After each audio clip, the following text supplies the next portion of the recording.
Let's give them another hand as they come on up.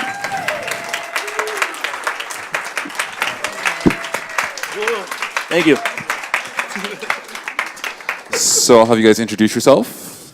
I'm Alan C. Gardner, the writer, director, producer, editor, and one of the actors in the movie. I'm Gabe Arredondo. I'm an actor and producer on Being Awesome. Yeah, give him a hand. So anybody else in the cast and crew help you make the film? Yeah, That's in the audience? Sean McBride. Blake, there he is. Stand up. Cowering in the back. He's got a full beard now. Yeah. There we go. Show how much he's matured since this shoot. I think that's it. Everyone else is out of state, so. Okay, so this is a chance. We always share independent films for people in the audience and people watching who are to get inspired to create their own work, because we encourage actors to create their own short films, own feature films, and this is a chance for people to share their story of how they did it. So it always starts with a script. So how did the story and script kind of come to be?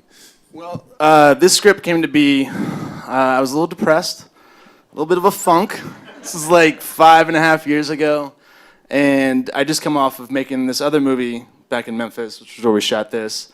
We made Daylight Fades, and I was there for like 2 months. You know, you get in that bubble, that community, and when it ends, there's that initial kind of like, you know, like artistic postpartum in kind of a way where you feel a little lost, you feel a little adrift. So, and I'd started a relationship during that film, because I like to multitask. So I'd started a relationship, it got really intense really fast, and the woman, she had 2 little girls, actually. So me and the girls got attached. And anyway, that relationship basically just came to that point where, like, ultimately it just wasn't going to work out. We both knew it. So it was a very amicable split, but at the same time, like, you know, you nurture those, like, you build those dreams together, and you kind of nurture those and whatnot, and then it's just like, boom. So the movie ended, then the relationship ended, and I was just feeling a little discontent with where I was in my life. I wasn't really appreciating who I was and everything I'd already accomplished and everything I'd done. And I realized that was kind of messed up, and I need to reevaluate my own system for, you know, of how I determine my own self-worth and like who I am and appreciating who I am.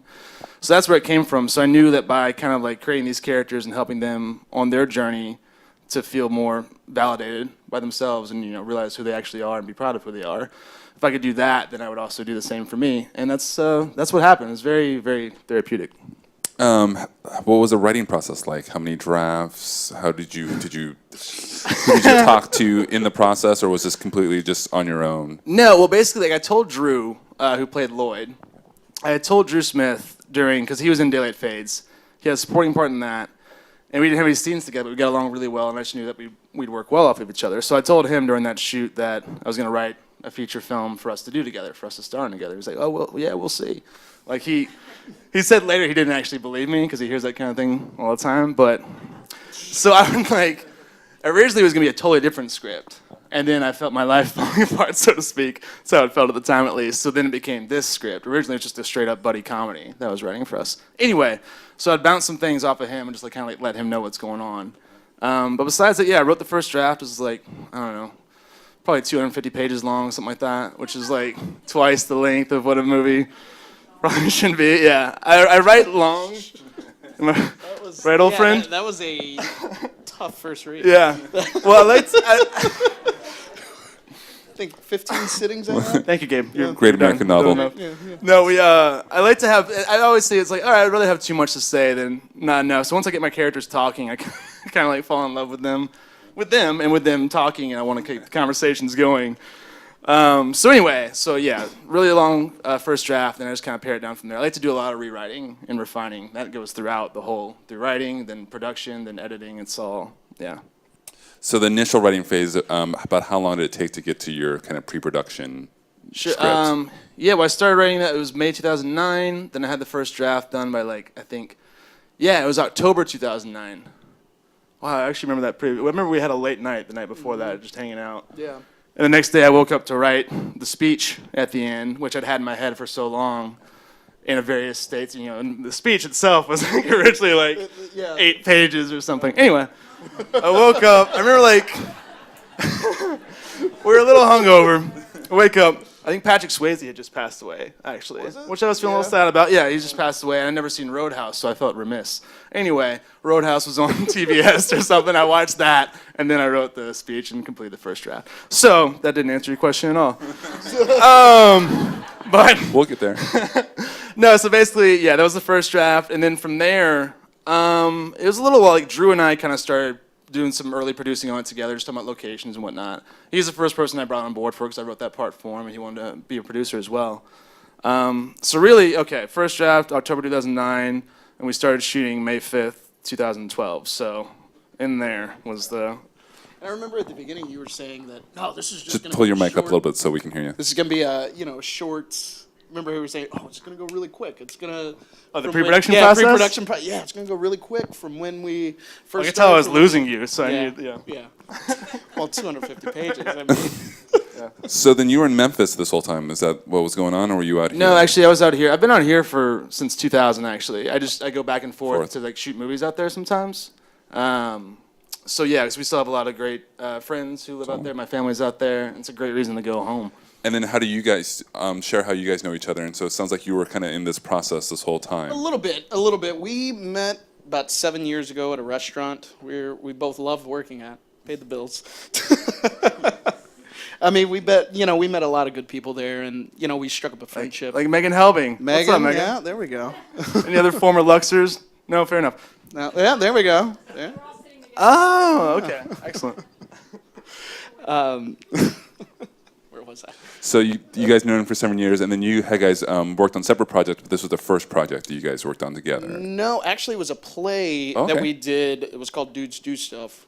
That was in 2000. There's a fan in the Hey, back. yeah. Aficionados. When was that? 2010. That was 2010. So yeah. We started rehearsal on that in May 2010. Yeah. So that was my first time producing. Yeah, with producing him. together. Yeah. Yeah. Again, we were out drinking. It tends to happen apparently. We have late nights drinking. Yeah. And I was like, hey, do you want to come? I was going to bring on board a producing partner for this, and so I asked him if he was interested, and yeah. And we fell in love. True love. How did you? I'll let you have your moment before we move on. How did you get your other producer? So you talked about another actor was a producer as well. So how did you round out your producing team? Well, yeah. So I wrote it for Drew, so he was the first one on board, and then Gabe, and I also wrote the part of Billy Frazier from Matt Stiller. So we'd worked together a few times. He also worked on Daylight Fades with us, and we'd already done another play together at that point. And then he was in Dudes Do Stuff. So anyway, wrote it for him, and then he really wanted to get involved as producer too. So it's like cool.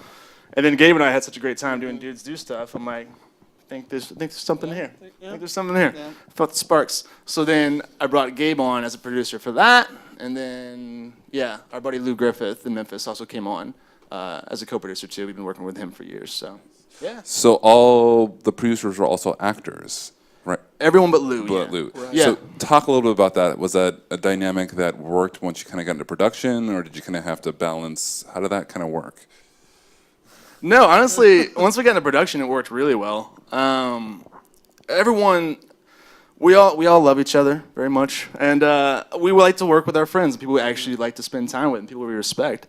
So everyone's really respectful. It's a pretty harmonious set when we're working, all in all. Yeah. So production was really smooth, like any little things, but there really wasn't much like tension in this way or the other. But any of that usually came in pre or post in those long journeys. But on set, everyone was like, yeah. Worked out. Talk a little bit about getting the rest of the crew, getting some of your funding together. How did you guys kind of manage that in that kind of pre-production phase?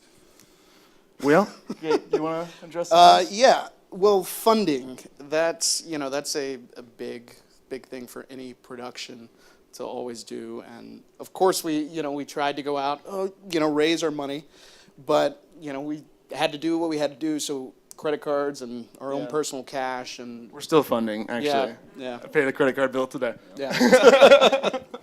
But no, it came to the point where we wanted outside financing. We kept revising the budget, which is something I recommend is you have this budget in mind and all these things that you feel you need. All this gear, all these crew members and whatnot. And you start going through it. One of the biggest things I learned throughout all the movies, but especially this one, was realizing what's getting in the way of you making your movie and what's actually contributing towards you making your movie. Because sometimes you get hung up on all this stuff that you think you need for whatever reason. Maybe it's like an ego thing, or you're afraid, and you're like, oh, well, we'll wait until we get that. And the more you go through your budget, the more you break it down, the more you really realize, like, okay, what do we actually need to tell this story? And I just couldn't wait to make it anymore. So that's what it initially basically came down to. Is it got to a point where we were just like, screw it, we're just gonna go, we're gonna make it, and we're gonna use whatever we have, and we're just gonna make the best Be really film resourceful. possible, and that's like for anyone. Setting a date is also crucial. Yeah. Just say a date. Like, make it realistic, make it one that like works for all the key players that you already have on board. Like, are you guys available now? Set the date and stick to the date, because then it will happen if you do that. Talk a little bit about casting. Did you obviously wrote for some people in mind? Did you write for everybody in mind in the film, or was it did you have some casting? How did that work out? No, yeah. Well, what's fun like on everything that we do is it's kind of like a mixed bag of friends that we've already worked with, and getting to like challenge them with different things and whatnot, and shine a light on certain attributes that maybe a light hasn't been shined on yet. And then bringing in new people too is fun too. It's always that, and then some of those new people become part of the repertory. So yeah, I wrote for, really it was just Stiller and Drew, and then I wrote, actually wrote his part for another friend who at the last minute wasn't able to do it. He was slotted for another part anyway, then he got bumped up to Jasper. When was that? That was, what, a week? It was like a week before we started shooting. Yeah. But yeah, the rest we held auditions in Memphis, we held auditions out here. So yeah, just kind of, you cast the net and yeah. How's the process being as an actor on the other side of the table? Did you things that you wish actors would know being an actor that you're like, okay, if they knew this about the casting process or this about the casting process, or wish actors would do things in auditions that they don't do? Kind of talk up a little bit about that. Well, I love the casting process. It can, Gabe? Well, I mean, the casting process can be a little long. There were times we rented out a theater and we were there for 8 hours all day. You sit there and it's the same lines over just and over again. Same thing over and over again, and it's you see certain things, and like actors would walk in and try to have a huge presence. And yeah, some actors do this weird thing where they would try to like, I can picture them kind of, they would try to like hijack the room, so to speak, and control the energy and the tempo, and that's just kind of off-putting. Because we look for people who are people you want to be around first and foremost. Well, that's the biggest thing, because when you're shooting, you're around that person, all day. Right. So it's, having that personality of like, yeah, I want to fucking hang out with you for 12 hours. I want to. Like Sean, for instance, I did this thing with him, and well, he's the exception. No, with Sean, I knew I was going to cast him, but I took him out. I took him out to coffee, went to Starbucks. I just want to talk to him for a while, and I was like, all right, for whatever reason, this guy doesn't, if I don't feel like we're clicking, then maybe I'll just move on. But we got along really well. We both love Friday Night Lights, so that really sealed the deal. But yeah, I try to vet them as much as possible for just their personality, how compatible we're going to be as a team. And then talk a little bit about pre-production out here. You had a producer in Memphis, but for someone who's maybe looking to shoot outside of LA and lives in LA or a different location, what is that process like? Is it a lot of, did you have to go out there a lot of times before to scout? You're from there, so you know a little bit about it. Talk a little well, about definitely being process. from there gave me a head start on all that. I did make a few pre-production trips, a couple explicitly for pre-production, and then when I just go home for the holidays and whatnot. I was there for the holidays with the family, but of course, at the same time. So really, it definitely helps. It's great to shoot in your hometown also. It's just a good time, unless you have some sort of abrasive relationship with your hometown, don't want to go back. But I love it there. So, yeah. And shooting in LA, it's great too. We've done that as well. We're about to do that again next year. It's just a little different, and it's a lot easier in other cities besides LA to, let's say, locations. Here everyone wants $300, $400. You go somewhere else, like in Memphis, it was very easy to get, oh yeah, you want to shoot in here? Cool, yeah. You get a t-shirt, just shoot. I'm still reaping the rewards of shooting at Silly Goose. Beale Street, check it out. I don't know where the camera is, but anyway. Yeah, and then, also like getting help with, like interns and PAs and stuff, it's, everyone's so, not saying jaded here, but, outside of LA, they're willing to help. They'll go the extra mile. They'll do all that. Here, which I get, it's all, people got to pay the bills. Right. And it is so expensive here, which makes, you got to. But it's great too to bring along the like-minded people from here, like flying them out there for that. And ultimately, it comes down to like where you're gonna shoot. For me, I love to write the backdrops of my stories being places that I'm familiar with to some degree, and so I know LA and I know Memphis. And this one just really felt like a Memphis set story. So yeah, ultimately, like that's a big thing too. Is like where does this story need to happen? But yeah, then you just bring along the people that you just make it's like the best of both worlds. You bring along the people from here that you want to work with, and with the people out there you want to work with. Did you like DP and like major crew? Did you come from LA or were they also in Memphis? Our deep Ryan Earl Parker. We actually got Ryan. Watch me hit this golf ball. That was said at least 12 times on set every day. Ryan. He's gonna love that when he sees that. He will actually love that. Ryan was a Memphis guy. He's a local guy. I met him through Drew.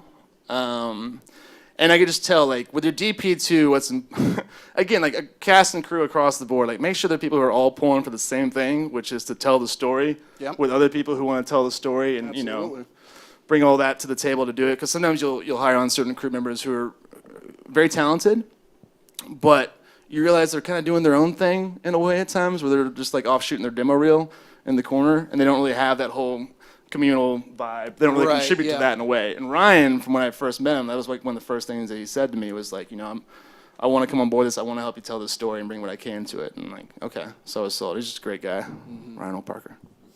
Nice. Every day. Did you guys have rehearsals, production days? How many production days did you guys have? What was that like? 18.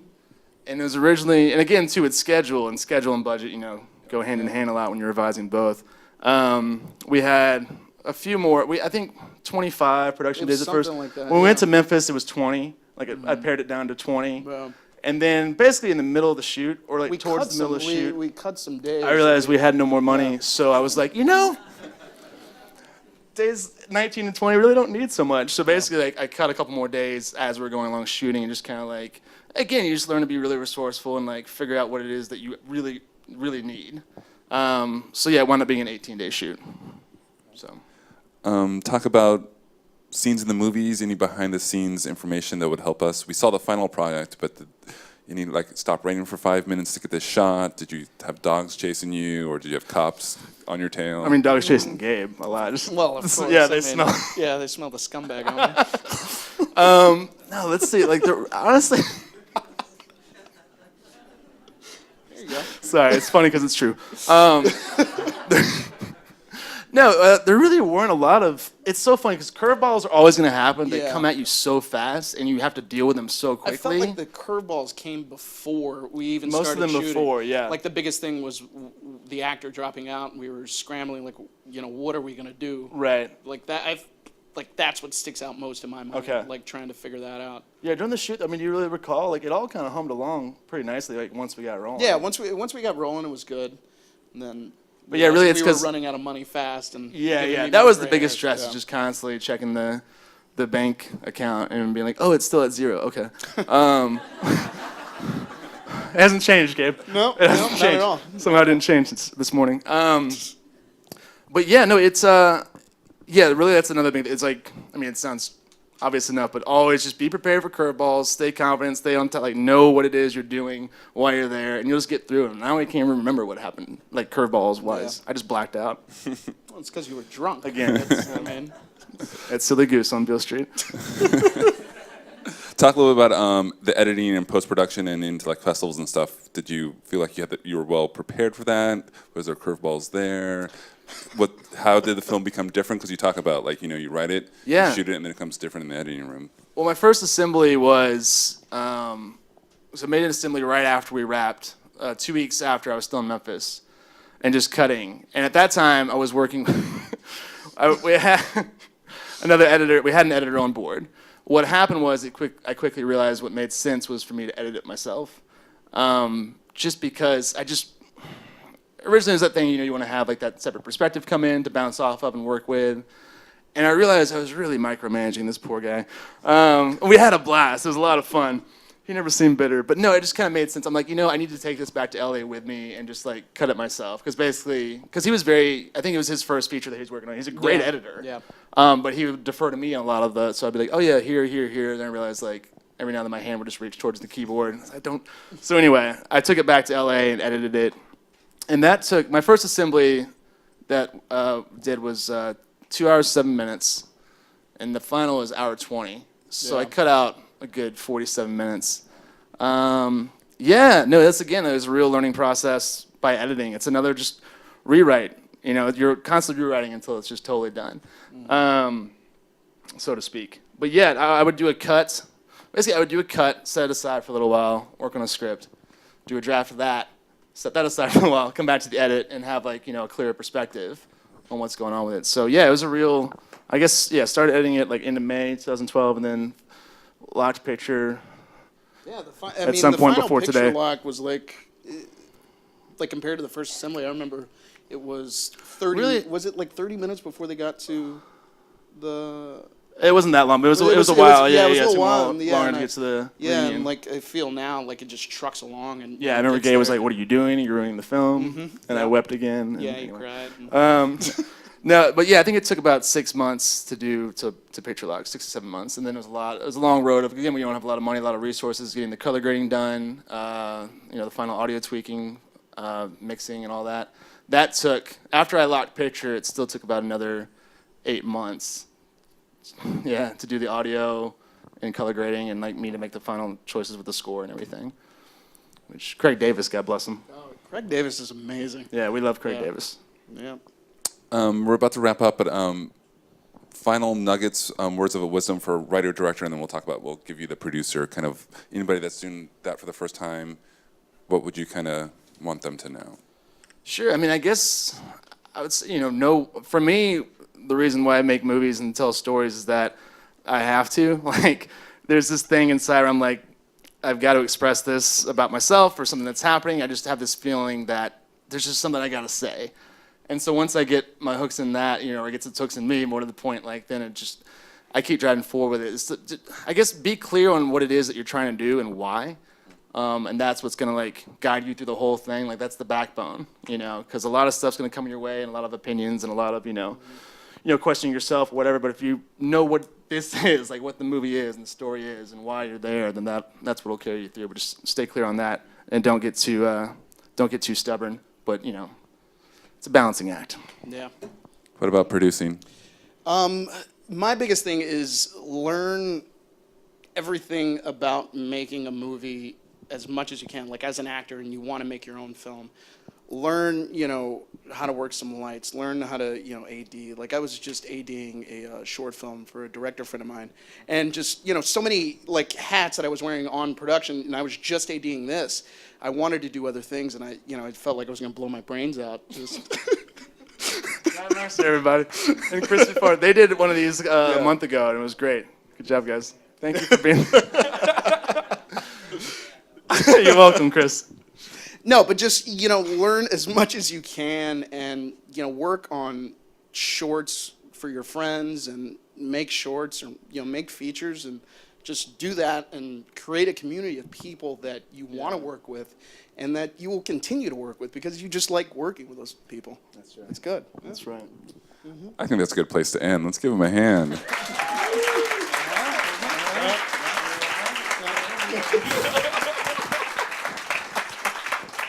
They're going to go out later, apparently, and have drinks and hug it out. But thanks for coming, guys.